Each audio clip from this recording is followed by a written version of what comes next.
want to point out that the sun shines down its power to all the world and makes the wind blow strong as it will. I want to hope gentle rains can fall upon the land, so lovely earth can stay lovely still. Hello, ladies and gentlemen. Welcome to the 495th edition of Energy Week with George Harvey and the amazing Tom Fennell, who is still doing this from home. I'm in the flesh, but I'm not in the studio. There you go. He's here, but he's not here. And so we're starting. This show is being recorded on the 27th of October. We're starting with Thursday, the 20th of October. Of course, as I always say, this is material that comes from my blog, geoharvey.com. And anybody who wants to can go down to the, scroll down on the screen and find a file to load, which has links to the articles we're talking about, and also a link to an online a blog post that just carries this. Just carries what we're going to talk about. Absolutely. So that's what we got. What I've got to say. What do you have to say, Tom? Oh, we got a picture coming up here. Okay. It's a nice purple sky, and it says it's a rendering of the NuScale plant in. I guess it's in Oregon. I don't know. I don't know where that is, but it looks like it could easily be in Oregon. And the NuScale plant. Excuse me, I'm going to. Okay, you're excused, Tom. I have excused. My nose here, so I don't sneeze again. Well, there's a picture of a NuScale plant. That's a nuclear plant, isn't it? It is, and this is small modular reactors. It has not been built, which is why it's a rendering. It's an artist's rendition. Right, and this is from ndtv.com. Which is what? It's a television station, I believe. Looks like a television station, yeah. Yeah. So what do you got? Well, it really doesn't matter what it is. It is ndtv.com. Right. And the title is, and I quote, U.S. nuclear power industry has a reckoning problem. Yeah. U.S. firms developing a new generation of small nuclear power plants have a big problem. Only one company sells the fuel they need, and it is Russian. That's why the U.S. government is urgently looking to use some of the stockpile of weapons-grade uranium that we have to help fuel the new nuclear advanced reactors. Well, they've been talking about these new, smaller nuclear reactors for a number of years now. They have indeed. And they don't seem to be any closer to reality now than they were a couple of years ago. Well, there are people who say that they're ready to start building them, and not in full numbers, but they're going to come slowly compared to what solar is going to come and what wind is going to come. Well, that was something I was certainly thinking about. Renewables are getting so cheap so fast that this technology is never going to come to fruition. I think you're absolutely right. I think it's never going to come to fruition, because by the time they've got the factories ready to assemble these things, which will probably be at least 4 or 5 years, the cost of electricity is going to be so low that, well, we're going to talk about electricity being low from renewables today. That we will. That's right. And by the way, before we go on, I want to mention something that we will touch on later in this show, but we're definitely going to talk about next week. And that is that in Europe and Texas, you know that natural gas has been extremely expensive. But in Europe and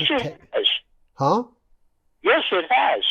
In Europe and Texas, both places, it went negative. The cost went negative this last week. Okay, they're paying you to take it. Yeah, and we'll touch on that. But I just wanted to say that up front so people know that we're not ignoring it.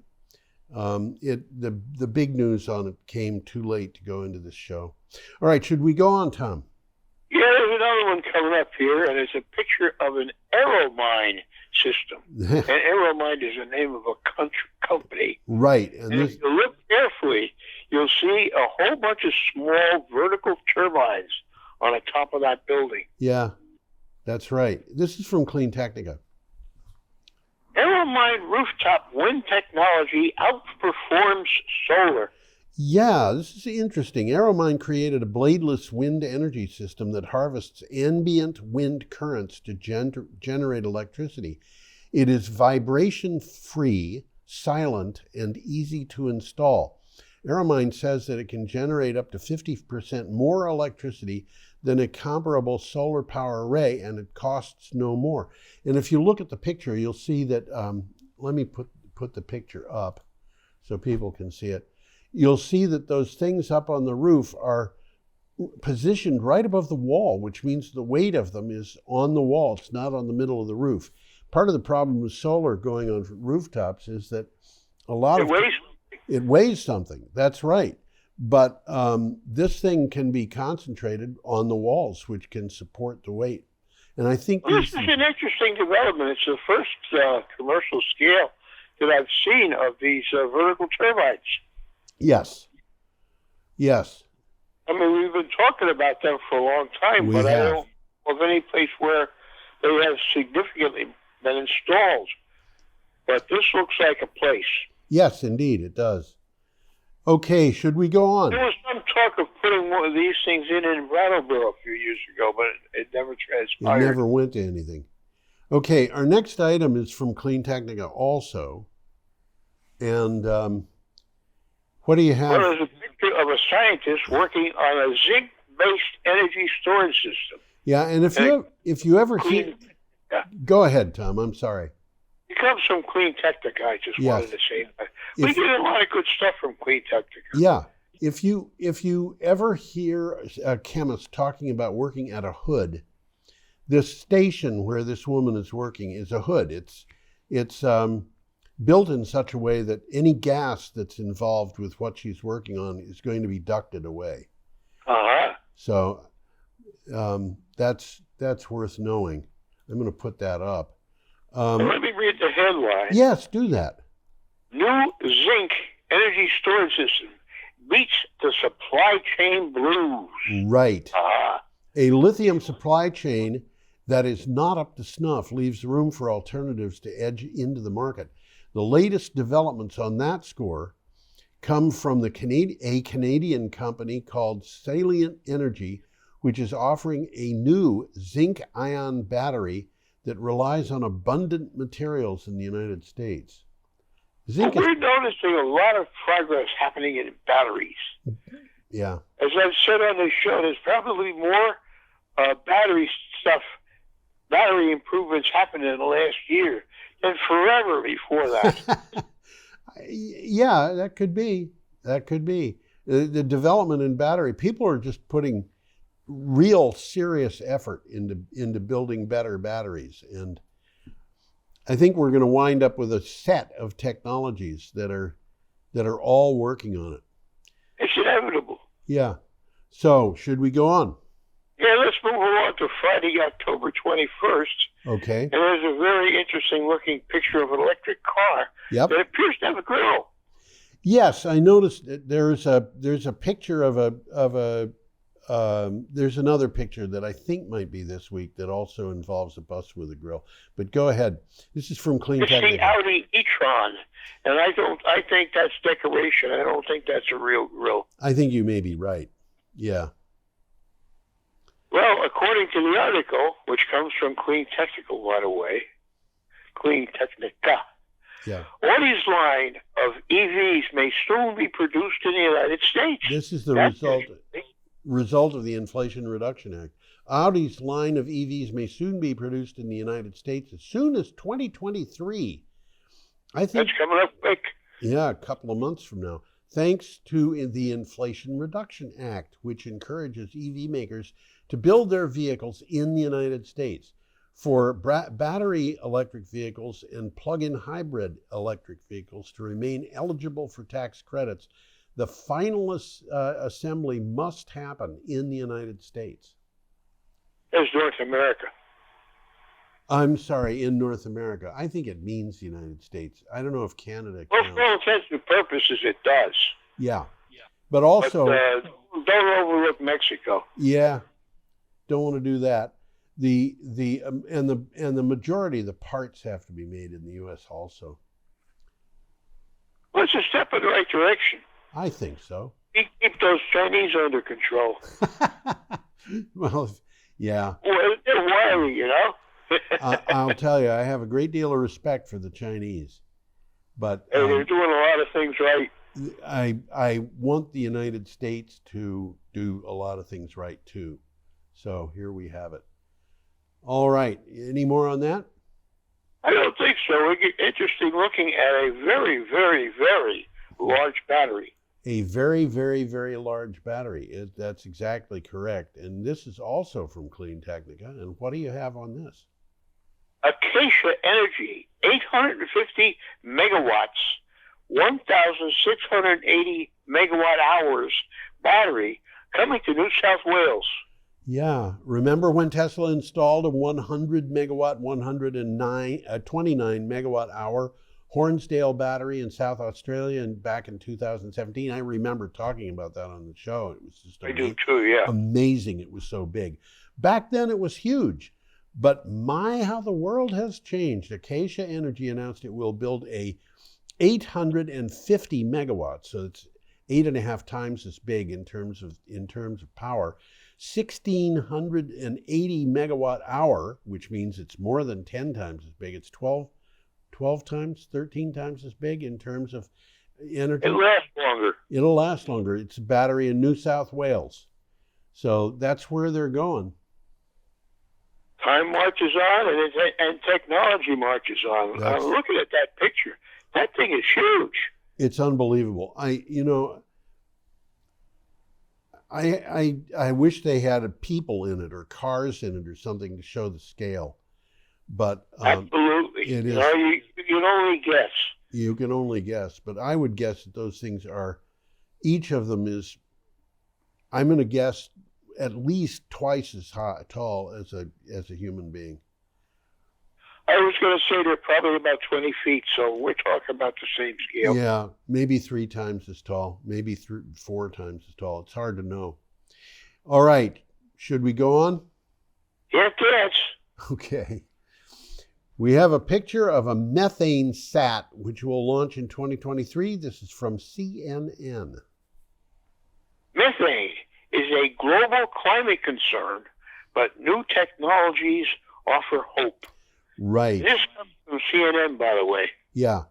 Scientists estimate that we could slow worldwide rate of warming as much as 30% by cutting methane pollution from human-caused sources as quickly as possible. Say that again, because that's an important statement. Okay, I'll say it again. Scientists estimate that we could slow worldwide rate of warming by as much as 30% just by cutting methane pollution from human-caused sources as quickly as possible. New technology enables us to locate and measure methane emissions faster and with greater precision than ever before. And they're doing this from space. So that means that people are not going to be able to hide. And if there's a leak down there, they're going to find it. And they'll find the biggest leaks first, which is also fortunate. Well, it's a step in the right direction. Absolutely it is. Well, we've been overlooking methane leaks forever. Forever. They're real. Yeah. And they're far, far bigger than anybody knew until very recently. And that might explain why climate change was happening faster than they projected in their models. Well, something's got to explain it, so that's a good option. Yep. So should we... when I first flew over Saudi Arabia, when I was going to live there, I looked down and I saw flaring all over the place. Yeah. When I left 4 years later, I looked down and almost all those flares had stopped flaring. Yeah. They were capturing that gas. And selling it. And selling it, yeah, sure. Absolutely. So should we I don't think they were hoarding it. Probably not. So should we go on? Yeah, we got a picture of a bus. And it's not just an ordinary bus, it's an electric bus. That's right. And this one happens to be in Oslo. It happens to be in Oslo, and it has no grill. So how about that? Well, buses usually don't. Yeah. Okay, this is from Clean Technica. Oslo Bus, the name of the company, is building a new charging facility for electric buses. Right. Oslo Bus is transitioning away from diesel-powered buses in favor of battery-powered buses. It is the first tour bus. This is not a local bus. It's a tour bus company in Northern Europe to do so. It now has 10 of the 50 passenger electric buses manufactured by Yutong in service and will add more in the near future. I want to point out Yutong is a Chinese company. These could be made in the United States, except the United States didn't back the buses. It was working on other things like fracking. And the result of that is that the Chinese are building more buses in a day than the United States has in it. It's crazy. Well, tour buses and school buses are ideal for electric. Yeah, absolutely. I mean, just because of their duty cycle. Yes, absolutely. Yeah. Okay, more? Do you have more on that? Let's move on. We get a nice picture of a Tarkuti power system. A Tarkuti power system. I'm glad you know how to pronounce that, because I didn't. Tarkuti. Yeah. That's what it looks like. This is from Nunatsiak News. And what do you got for a title, Tom? Well, first I'll tell you what Nunatsiak is. Oh, okay. Good. Do it's that. the northern third of the province of Quebec. Okay. All right. And it says that Nunavik renewable energy firm eyes projects in 6 communities. Right. A Nunavik renewable energy company says it wants to hear from residents in 6 communities about possible renewables projects. Staff of the Tarkuti Energy from Tarkuti Energy Inc. have been exploring the potential for various projects to reduce reliance on diesel in Nunavik. And this picture, as you can see, there's a couple of small wind turbines there. My bet is that the capacity of those turbines between them added together is not going to be any greater than a kilowatt. They're not very big. They're very, very small. And by the way, these small you can see the size of the tires there. Yeah. Oh, yeah. These small turbines, by the way, are noisy. They make a whooshing sound, and you can hear them from a certain distance away. You know, those turbines are the size that you might have in your own backyard. You could, except I think neighbors would complain about the sound. They, as I said, they make a whooshing sound, and you know, my daughter and I went to a restaurant on the shore at a marina. And I think it was in Salem, Massachusetts, and there was a motorboat there that had one of these turbines, and you could hear it very distinctly above the noise and conversation and so forth in the restaurant. That's interesting. Yeah. It wasn't terribly objectionable, but I think that I'd get tired of it after a while. Okay, do you have more on that one, or should we? No, let's move on. Okay. An interesting picture of some floating wind power. We do, and this is important because it's well, we'll get it in the synopsis. Sorry about that. Clean Technica. It comes from Clean Technica, and it says, and I quote, U.S. Interior Department pokes sleeping offshore wind giants as renewables take charge. Right. U.S. offshore wind projects on the East Coast have been moving against opposition. This opposition has been around forever, and it's, you know, people. Yeah, and it's ideal because it's shallow. They can anchor those things on the ocean floor. Yeah. And on the West Coast, you can't do that. Yep. Now it's time for the Pacific Coast, which is a different kettle of fish. Instead of political opposition, The wind industry faces the easier challenges of posed by floating wind turbines. And the I think you're trying to say that it's easier challenges that are political. Yeah. The opposition to wind power is not as strong in the West, where they have lots of wind power, as it is here, where we have basically people who don't have experience telling everybody how horrible it is. Well, I have read that there's much more than enough potential off the East Coast to power the entire U.S. I have read the same thing. And, we don't need to develop all of it. We don't need to develop half of it. But we do need to develop... A lot of room out there. Yeah, and we do need to develop some of it. And yeah, absolutely. There you have We should develop a lot of it, but... But? I don't know. We should develop a lot of it. Yeah, I think you're right. Political opposition. Yeah. Okay. We're up to Sunday, October 23rd. We have an article from the BBC. And for that article, we have a picture of a BM-21 Grad rocket launcher. Whatever that means. Well, I don't know what Grad is. This is a Russian rocket launcher, and this particular picture, I think, was taken in Syria. But it's something that you can make life miserable for other people with, or possibly just terminate their existence. So, what do you have for a title? Massive Russian strikes target energy grid. Right. Russia has launched... happening right now as we're speaking. Yes. Russia has launched a, quote, new massive strike, end quote, targeting Ukraine's energy grid. Ukrainian President Volodymyr Zelensky has said.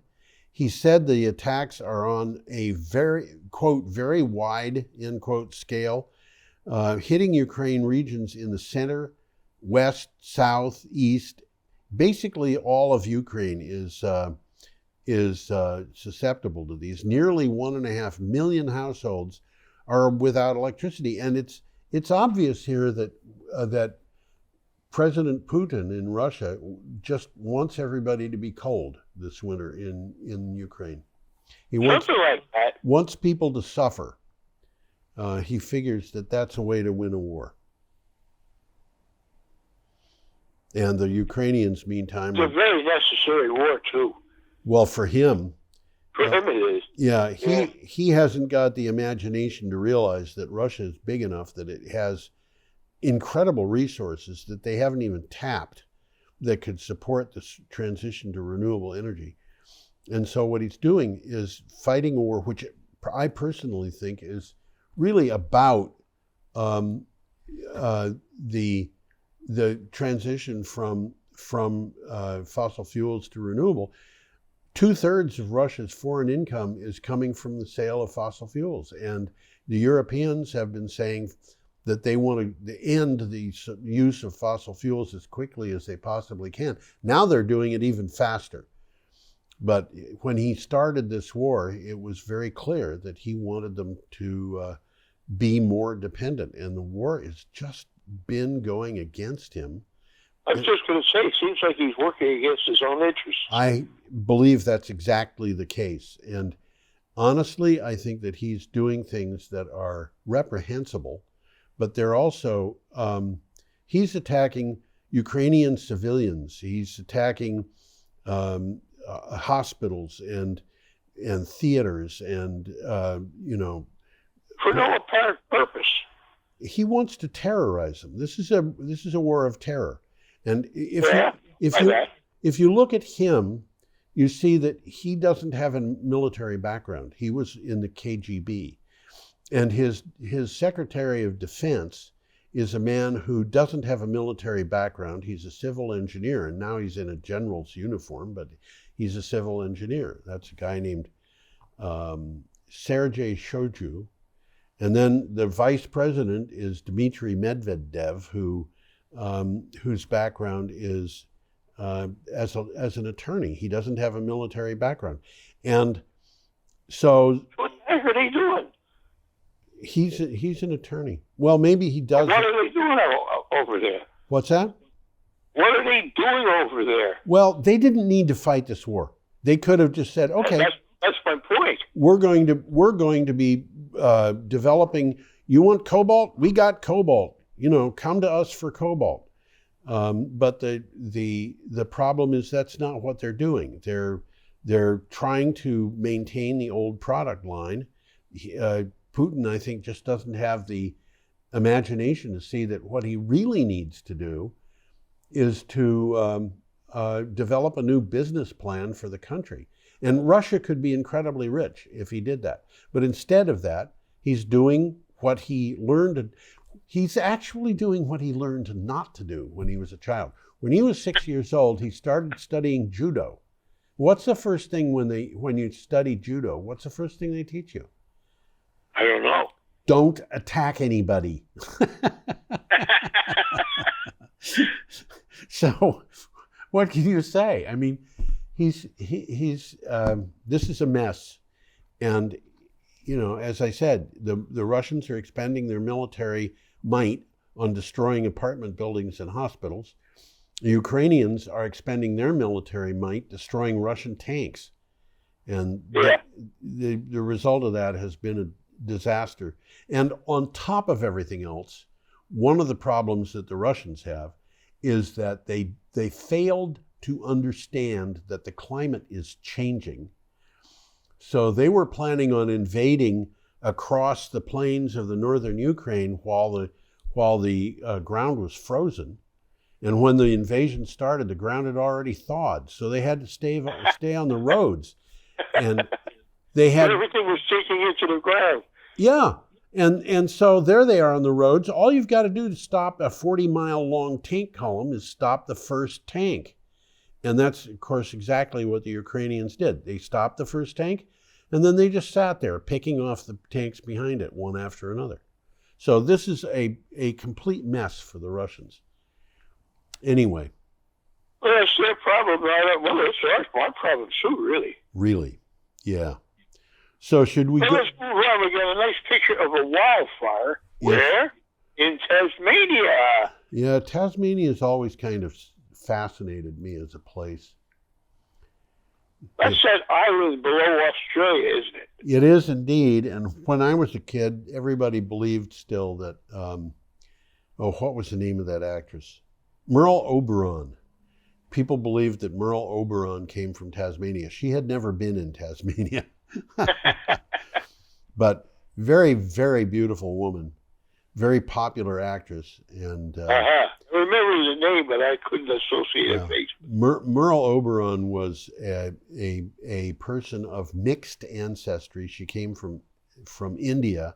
She didn't want anybody to know that she had mixed ancestry because she thought that they wouldn't hire her as an actress. Anyway. She said she came from Tasmania. She had never been there. And this is from The Guardian. Bureau of Meteorology was, quote, cowering in the corner on climate crisis. Yeah. Australia's Bureau of Meteorology was accused of, quote, cowering in the corner, end quote, on the climate crisis, with current and former staff describing a conservative culture that left the Australian public poorly informed. The Bureau is accused of also having a toxic workplace. Interesting. Yeah, it is. You got more on that one? Not really. I'm not sure what it's all about. Though. Well, basically we've seen a series of very conservative Australian governments. They're political party that is called Liberal, but that word means something different in Australia than it does in the United States. And exactly the opposite, as a matter of fact. Yeah, and they in the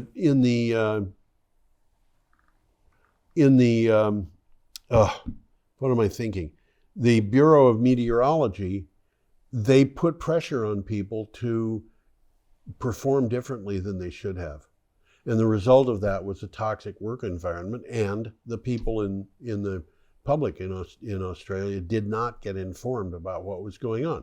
So there were scientists who were saying that something was going on, but they weren't really telling anybody what it was. Well, they were avoiding the fact that there's a climate crisis. Oh yeah, they were denying it.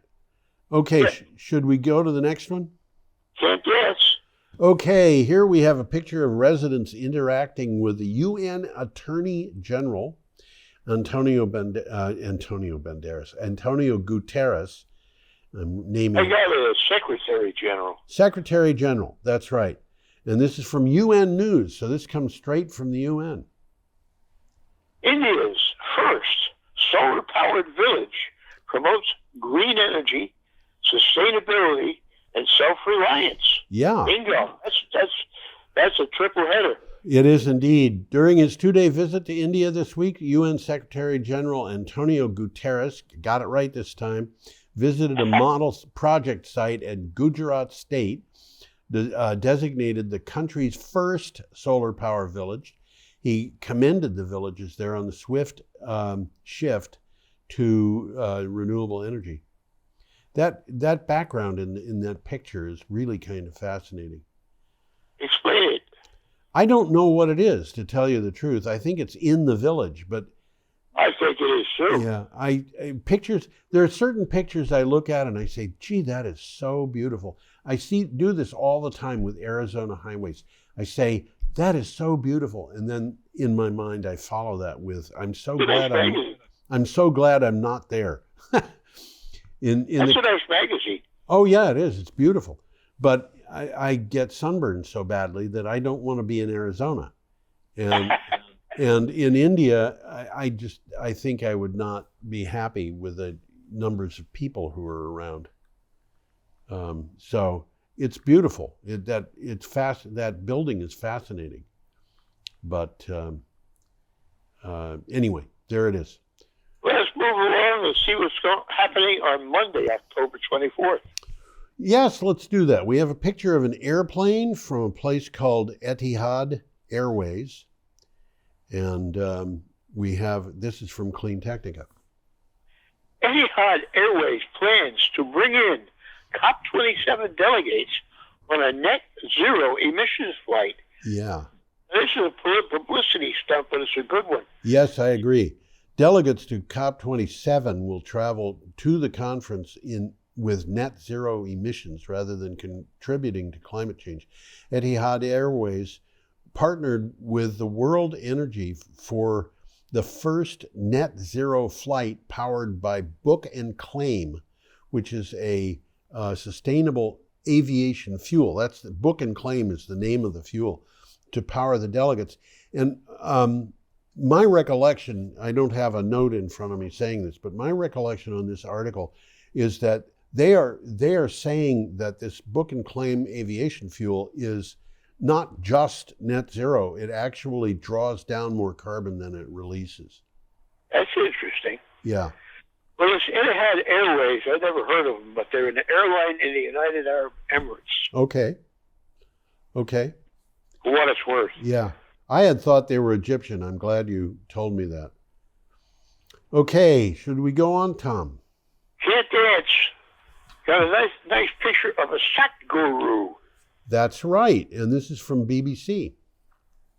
New ground as tech aims to help boost soil health.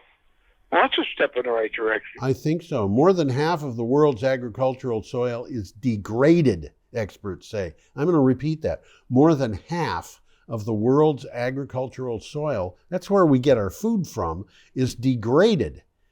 An Indian guru named Sadhguru is leading a global campaign, which is called Save Soil, which pushes to improve soil health around the world. He is calling for farmers to be given incentives to keep a minimum of 3% of organic content in their soil. And you know, not very much.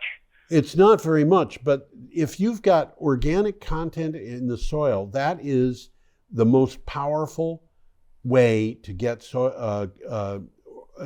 carbon dioxide out of the atmosphere and sequestered. It's, you know, this, if they made it twice that, they could, I don't know what the effect would be on carbon emissions, but this is a huge, huge, big deal. This is not, just a guy sitting out there planting a tree. This is a really big deal. And well, it's prudent to not degrade your soil. You mean it's prudent to have a source for the food you eat? Yeah. Right. I think that's a good idea. We could do that. Yeah. And, if you think about it, a conventional corn crop growing in a field, that field is going to be a toxic waste dump of sorts. You're talking... Well, with conventional agriculture and the stuff they spray on cornfields and stuff like that, you're absolutely right. Absolutely. And we've got to move away from that. And, absolutely. There's different ways of doing that, some of which are better than others. But the model of the conventional corn crop is the one that I always use. And by the way, there was a very interesting article. I don't think I included it, but it was about the same time this came up, in which they were saying we really need to have grazing animals on these plains, because the grazing animals contribute to the quality of the soil. And the result, absolutely. And the result of that is, even though they burp a lot of methane, they have a positive effect on climate change. And you can get them not to burp of the methane too by feeding them additives, and it's just 1% of seaweed. So we've talked about that, I think. We have indeed. Do you want to see what the next thing that we're going to talk about is, Tom? Yeah, let me surprise us. There is a picture of Alice. Alice, there it is. And I see from the numbers on this, they're talking about they're talking about 220 knots, which is not exactly slow. But that airplane weighs 2,500 pounds. How could that be? Cars weigh more than that. Well, that airplane is called Alice. It is indeed. And this is from Clean Technica. Well, Eviation sells more Alice electric aircraft for underserved routes. Right. Aviation contributes significantly to greenhouse gas emissions, and there actually are companies striving to bring electric aircraft into the market. Some are succeeding. In a recent press release, Eviation had exciting news that it had sold 25 more of its electric Alice aircraft. And I never, ever thought I'd see an electric airplane. Well, the joke I always come up with, and I'm sure that every person who watches this show is expecting me to say exactly what I'm going to say, which is, this is a matter of very long extension cords. But I'm just thinking about that. They have, I don't know how they can do this with 2,500 pounds. They've got to have batteries in there that are very, very light. Yeah. And by the way, this plane is not going to fly from New York to London. This plane... No, I don't think so. No. This plane is going to fly from New York... It's a short-haul plane. Yeah. New York to Martha's Vineyard, or Boston to Bangor, or, something like that. Somewhere in the Pacific Northwest. What do they call it? Where the U.S. meets Canada. Yeah, that's right. Okay, we're up to Tuesday, October 25th. Do you want to see what's happening for Tuesday? Yeah, why not? There's a picture of, are you ready? Am I ready? Go ahead. A wind farm. Yeah, those are offshore wind turbines too. I can tell. It looks like there's people in the foreground. There are, I believe. Yeah, they're probably looking for, this is probably low tide and they're looking for clams or something. Something like that. This is from WFMZ, which is undoubtedly a TV station. Yep. PPL to work on transmitting renewable power from offshore to New England mainland. Yes, PPL Corp has reached an agreement with Elia Group to develop methods to transmit power generated by offshore wind farms to customers in New England. that can help customers and advance the utility environmental goals, according to PPL. What they're going to do is they're going to actually not take it all the way to the final customers. They'll take it to the grid. But we've got all these offshore wind facilities that are scheduled to come up in New England, and you got to get that juice back to people. That's exactly correct. There's a lot of different jobs doing a lot of different things when you consider offshore wind power. And it starts with building the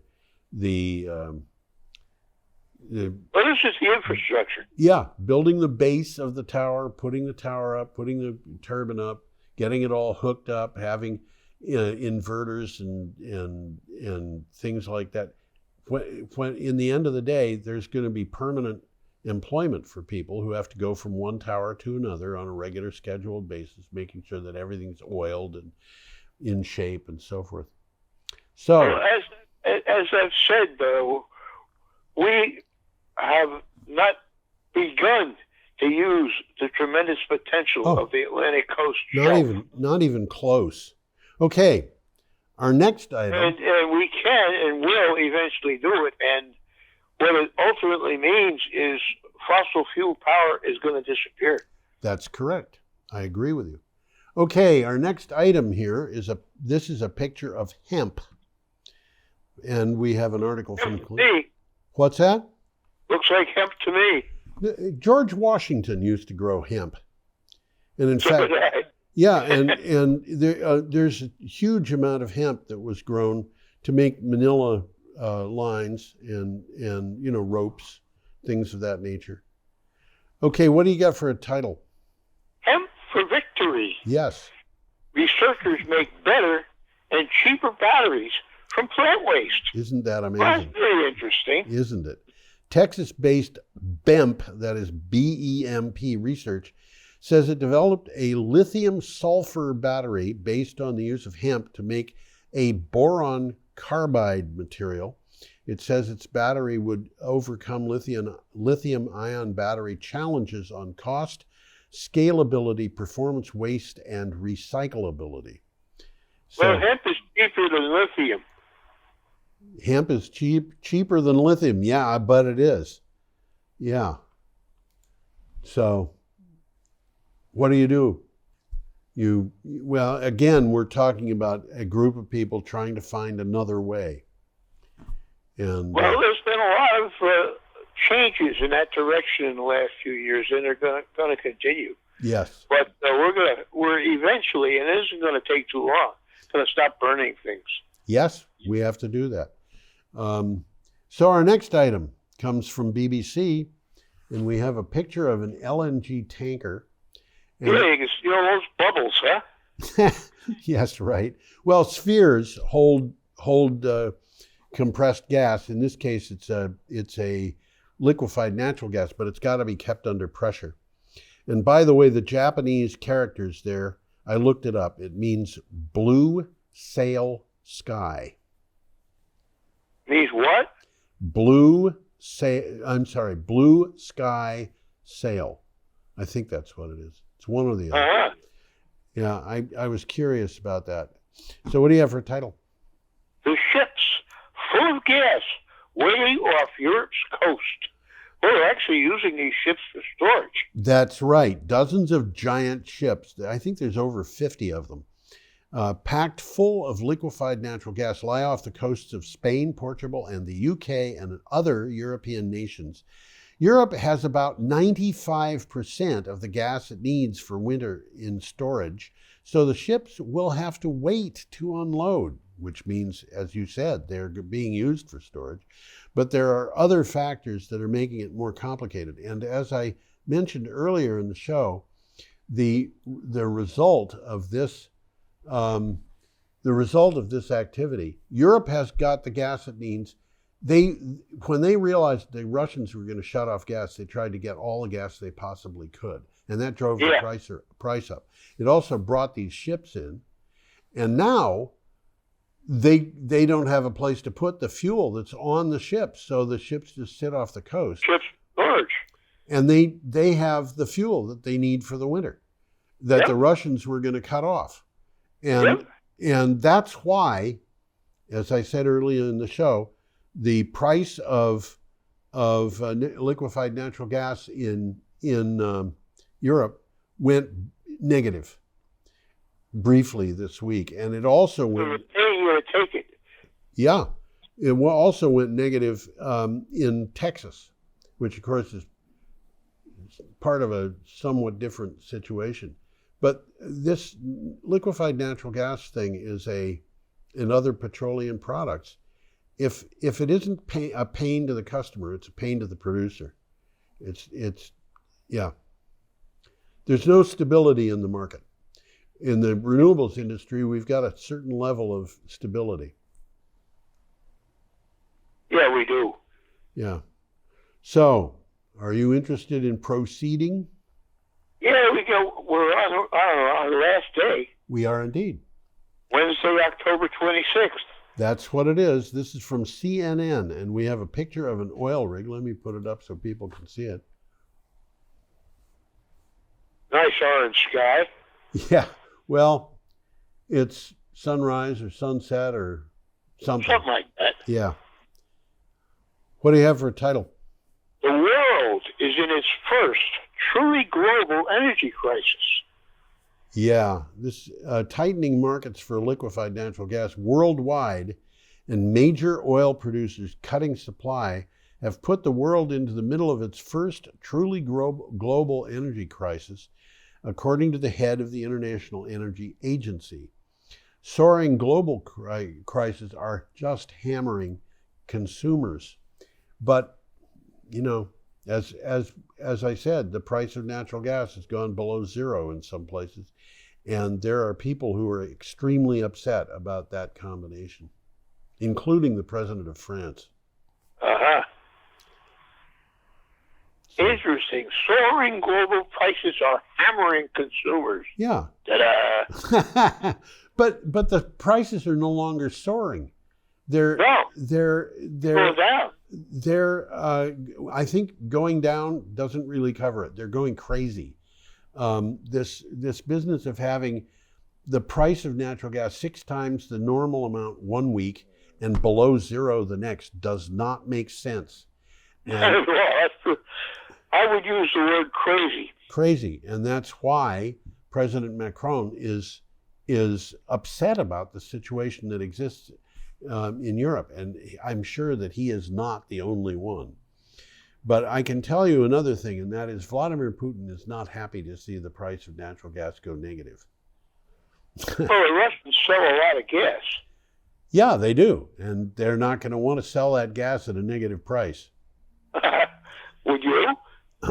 Not particularly, but of course, I wouldn't be in that industry to begin with. So our next item. This is a very surprising picture. It's an offshore wind farm. How about that? Well, we had one before, didn't we? Yeah, we did. This is from Clean Technica. And that wind farm, by the way, is courtesy of the European Commission. So this is, Europeans giving us the real stuff. And you can see by the structure that they're anchored to the floor.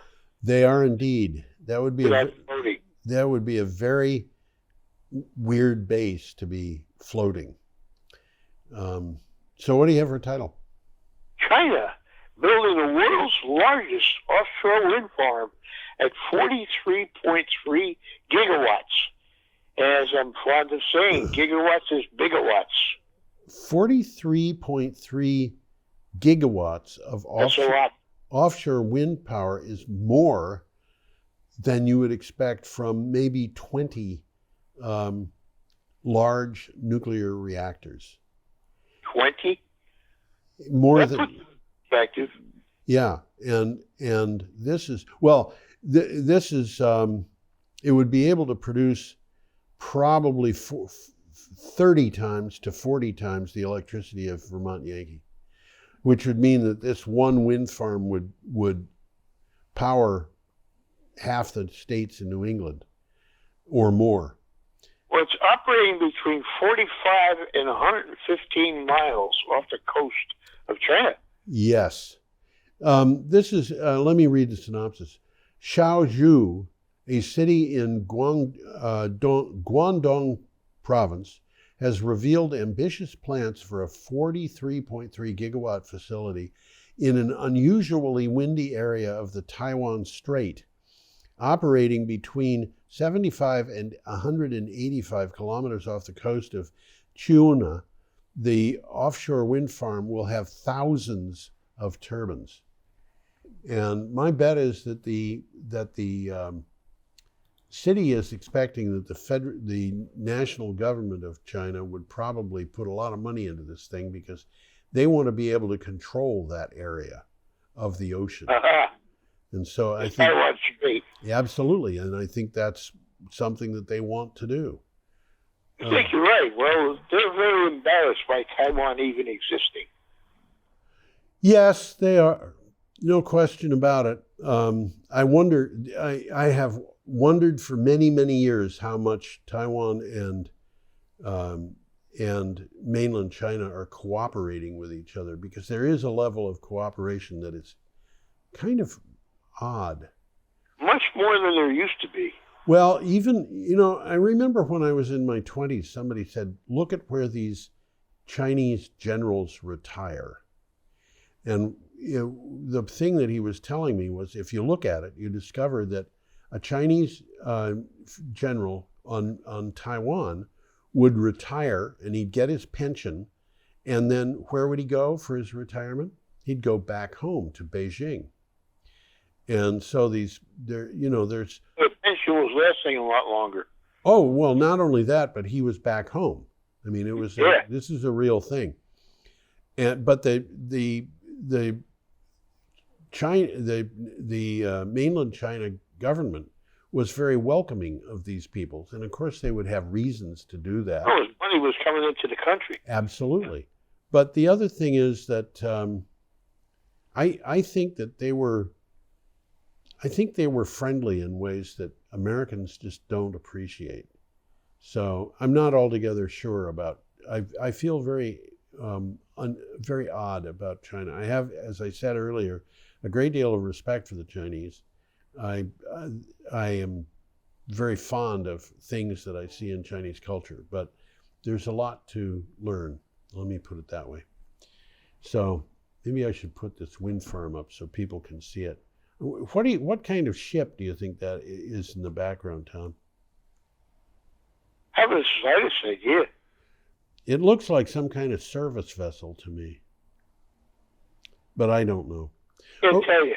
Okay, we've got one more story. Should I go to that? Last item. Picture of an electric school bus. With a grill. Yeah, it's got a grill. It does. And you know why it's got a grill? I bet I know. Haven't a clue. I would bet that they just use the same body that they use for their gasoline-powered buses, so they... That's a good bet. I wouldn't argue with that. Yeah. And this is from Clean Technica. Thomas Built Buses celebrates the 200th Proterra-powered electric school bus delivery. Thomas Built Buses achieved a big milestone. Well, I got news for you. It's big for Thomas Built Buses, but BYD, they probably do this in a day. The company has delivered its 200th Proterra-powered Safety Liner C2 Julie battery electric school bus. And I'm not going to say that again because I don't have to. But on top of everything else, it's kind of hard to say. The 200th electric school bus went to Monroe County Public Schools in Indiana. Electric school buses make a lot of sense. Huge amount of sense. Sitting around all day doing nothing. You might as well plug them in. And they can recharge. Yeah, absolutely. And as you go on through this, you find one of the big complaints about diesel-powered school buses is that the kids... They smell bad. Yeah, and the kids are exposed to diesel fumes all the time, and it's bad for their health. And, absolutely. It's that's what it is. When I was electric school bus is an ideal combination. Yeah. When I was a little tyke, Tom, and I was about, 3 years. Were you ever one of them? Yeah, I was. I was about 3 years old, And I appeared as part of a group of children in a painting of a kitchen in a home out in probably Nebraska or Kansas, on the cover of the Saturday Evening Post. Okay. And the kids were getting ready to go run to the school bus. My uncle was a cover artist for the Saturday Evening Post, and That's cool. He was very good. And in fact, Norman Rockwell talked about a period of his life in which he was kind of copying my uncle's style. Oh yeah? Yeah, well, they were friends, Cool. People did that. Yeah, it was pretty good. It was pretty good. Okay, we are out of articles. We're not out of time. So the thing that I want to return to is this business of negative cost for natural gas, and the fact that it happened in the middle of a natural gas crisis, which is a crisis because the price of natural gas is so high, and it happened not in one place, but kind of Europe-wide and in Texas. This is... Well, 1 week you can't afford it, and the next week they're paying you to take it. Exactly. And, it's nice to be paid to take something that you want, but I think what a lot of companies need is stability. And that kind of thing is the antithesis of stability. So you can't trust it to be low price for any period of time. So there you have that. So I'll take your word for it. Huh? I'll take your word for it. Okay. And what we are going to say, I'm going to put this up so people can see it. To all of our viewers, have an impressively happy week. That's a good thought. Yeah. And I am waving goodbye. And Tom, So am I. You are, and Tom is always truthful. So I believe that he is in fact waving goodbye. It's easy enough to do. It's easy enough to do. We have come up to the final thing, which is fini. That's the word I have. Yep. So there you have it. Come back next time, you hear? We'll see you all. You don't come back and see us now, you hear? That's right. That's what I meant to say. Sorry about that.